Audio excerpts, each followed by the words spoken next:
During the next few days, I'm going to be in this forest, taking out some timber, which I need for repairing buildings and fence posts and different stuff. I bought this sawmill in this autumn, last autumn, and I spent the winter assembling it. It's not something to do done in a hurry. Haven't tried it yet, so I need some lumber, I need some logs to saw. I'll be taking out the timber with the quad. I've got a track kit for it as well, so it's got tracks on. It's used in the winter, and in the summer I use wheels. Yeah, off-road. Yeah, this one and this one. It's a bit late in the season for taking out timber now. The snow is beginning to melt, but it's mainly on the surface. There's still night frosts, which freezes the snow. You get an ice layer on the snow at night. It takes some time in the forest before this melts during the day. The weather can change when it starts to get milder. Now, if it's mild at night, like around about 0 or maybe 3 or 4 degrees plus, then the snow's going to melt pretty quickly. So I'm sharing how we do small-scale forestry in this part of Norway. Many of the techniques I learnt by using a horse in the forest. I used a horse for 10 years in the forest, and it was a shame to stop doing that, but I became allergic to horses. But the idea of not lifting the heavy logs and using leverage to get them onto the trailer or the skidder, then that's a lot of technique there, which is really interesting if you can master that, to get this feeling of accomplishment. I'm not saying this way is the best way or the only way. It's just like a record of Norwegian culture and how things can be done with small equipment and in a small scale way. So I hope you enjoy this video anyway, and yeah, please leave any comments below and suggestions. Go put the safety trousers on. Let's get to it.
So this is fairly typical of the old growth forest that we get in Hemsedal. They're not very big dimensions just here. There's so much glacial moraine here and little fertile soil in Hemsedal, and you're at about 650 metres above sea level, which means the climate is quite hard. It's quite a hard climate.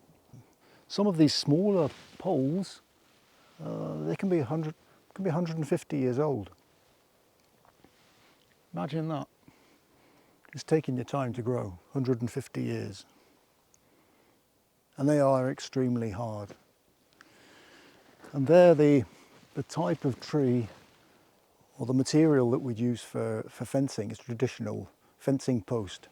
It's very tight wood, it doesn't rot so quickly. If you burn the ends that are in the ground as well, you char them, then they last a bit longer as well. That was the traditional way of making fence posts. And most of these are a little bit too wide for posts, and too much work. There's not much material in them if I'm going to saw them up myself for lumber. Use them for firewood, but there's not many calories in spruce. Even though it is late growth, it burns off fairly quickly, but it's possible. The other thing I could do is use it for wood chips for the sheep, but it seems a shame to use your forest, harvest your forest for that, so I have to think about that one. Anyway, let's go look for some of the biggest sizes first. Take out the largest ones, and then I'll look at fence posts and that sort of things after I've taken out the bigger trees for lumber.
So this is the stump from the tree I felled yesterday. I thought I'd just look at the age of these trees. I counted the rings. I tried counting the rings, and I got to 120 clear rings. So this tree, this diameter of the tree, it's not that much, is it? But it's 120 years old.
Well, I managed to pull out a few logs, to skid out a few logs. That'll do me for now, just to test the sawmill on. But also my son brought in a load of aspen logs, which are just behind me, just there. So I've got a load of aspen logs now, which I can saw up, which I'll be using for boarding on the old buildings up at the mountain farm. So, and the weather's changed. It's got milder. The snow's not carrying anymore. You sink through the snow. So I'll have to find something else to do now. Won't be difficult. So anyway, I hope you like the video, and make some, put the comments down below. Click like and subscribe. It's important. So yeah, and yeah, I'll be making some more videos quite soon now. Well, I've actually made them. They're just waiting to be published. So, right. Okay. Thanks for watching, and see you later.